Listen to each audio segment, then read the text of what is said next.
ನಮಸ್ಕಾರ. ಉತ್ತರ ಕರ್ನಾಟಕ ಮುಂಜಾನೆ ನ್ಯೂಸ್ ನೋಡಬಗೆ ಸ್ವಾಗತ. ನಾನು ಪ್ರಿಯಾಂಕಾ ಶ್ರೀಗುರು. ಬನ್ನಿ ಕ್ವಿಕ್ಕಾಗಿ ನೋಡೋಣ ಇಂದಿನ ಪ್ರಮುಖ ಸುದ್ದಿಗಳನ್ನ. ರಾಜ್ಯಾದ್ಯಂತ ರೆಡ್ಡಿ ಸಮಾಜದಲ್ಲಿ ಅಸಮಾಧಾನ. ಸಚಿವ ಸ್ಥಾನದಿಂದ ಹಿರಿಯ ಕಾಂಗ್ರೆಸ್ ನಾಯಕ ರಾಮಲಿಂಗಾರೆಡ್ಡಿ ರಾಜೀನಾಮೆ ವಿಚಾರವಾಗಿ ರಾಜ್ಯಾದ್ಯಂತ ರೆಡ್ಡಿ ಸಮಾಜದಲ್ಲಿ ಈಗಾಗಲೇ ಅಸಮಾಧಾನ ವ್ಯಕ್ತವಾಗ್ತಿದೆ. ಕಾಂಗ್ರೆಸ್ ಪಕ್ಷಕ್ಕೆ ಎಚ್ಚರಿಕೆ ನೀಡಿದ್ದಾರೆ ರೆಡ್ಡಿ ಸಮಾಜ ಮುಖಂಡ ಗುಂಡುರೆಡ್ಡಿ. ಇನ್ನು ರಾಮಲಿಂಗಾರೆಡ್ಡಿ ಅವರು ರಾಜೀನಾಮೆ ನೀಡಿರುವುದು ಬೇಸರ ತಂದಿದೆ. ರಾಮಲಿಂಗಾರೆಡ್ಡಿ ಅವರು ಎಲ್ಲ ಸಮಾಜದೊಂದಿಗೆ ಉತ್ತಮ ಬಾಂಧವ್ಯವನ್ನ ಹೊಂದಿದ್ರು.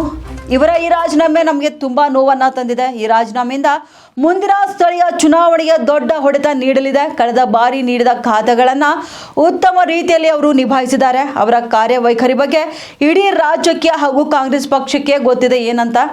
KH ಮುನಿಯಪ್ಪ ಮತ್ತು ರೆಡ್ಡಿ ಅವರನ್ನ ಕಾಂಗ್ರೆಸ್ ಪಕ್ಷ ಗೌರವಯುತವಾಗಿ ನಡೆಸಿಕೊಳ್ಬೇಕು. ಒಂದ್ ವೇಳೆ ಇವರ ಬಗ್ಗೆ ನಿರ್ಲಕ್ಷ್ಯ ಮಾಡಿದರೆ ಸಮಾಜದಿಂದ ಕಾಂಗ್ರೆಸ್ ಪಕ್ಷಕ್ಕೆ ತಕ್ಕ ಉತ್ತರ ನೀಡುವುದಕ್ಕೆ ರೆಡ್ಡಿ ಸಮಾಜ ಬಹಳಷ್ಟು ಸ್ವಾಭಿಮಾನಿ ಬಳಗವನ್ನು ಹೊಂದಿದ್ದು ನಾವು ಯಾರ ಬಳಿಯೂ ಕೂಡ ಏನನ್ನು ಬೇಡವರಲ್ಲ. DK ಶಿವಕುಮಾರ್ ಅವರು ಕೊಟ್ಟ ಮಾತಿನಂತೆ ನಡೆದುಕೊಳ್ಳಲಿ. ರಾಮಲಿಂಗಾರೆಡ್ಡಿ ಅವರ ರಾಜೀನಾಮೆ ಬಗ್ಗೆ ಬೇಸರ ವ್ಯಕ್ತಪಡಿಸಿದ್ದಾರೆ ಗುಂಡುರೆಡ್ಡಿ.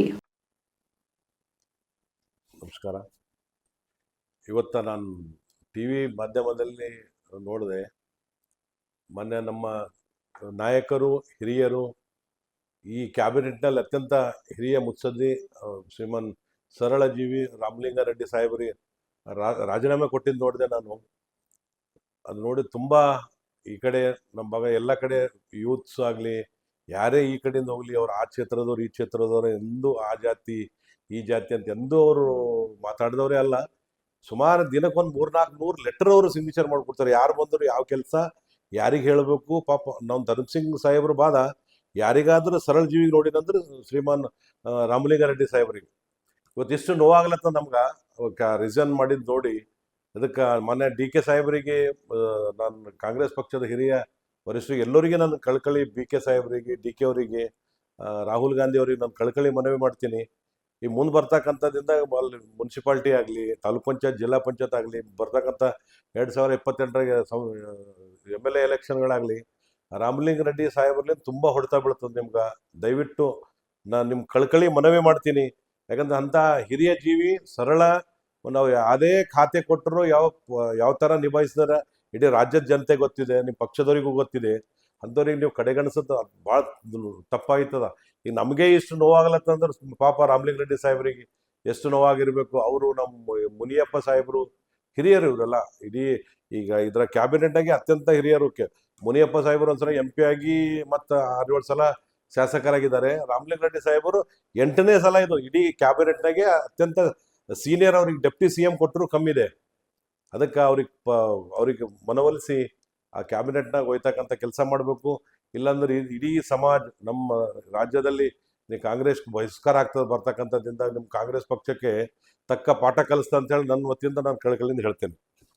ನಮ್ಗೆ ಗೊತ್ತಿಲ್ಲ ಸರ್, ನಾವು ಯಾವಾಗಲೂ ಅವ್ರಿಗೆ ಮಾತಾಡ್ತಾ ಇರ್ತೀವಿ. ಯಾವಾಗೂ ರಾತ್ರಿ 12 ಗಂಟೆ ಫೋನ್ ಮಾಡಿದ್ರು ಫೋನ್ ರಿಸೀವ್ ಮಾಡ್ತಾರೆ.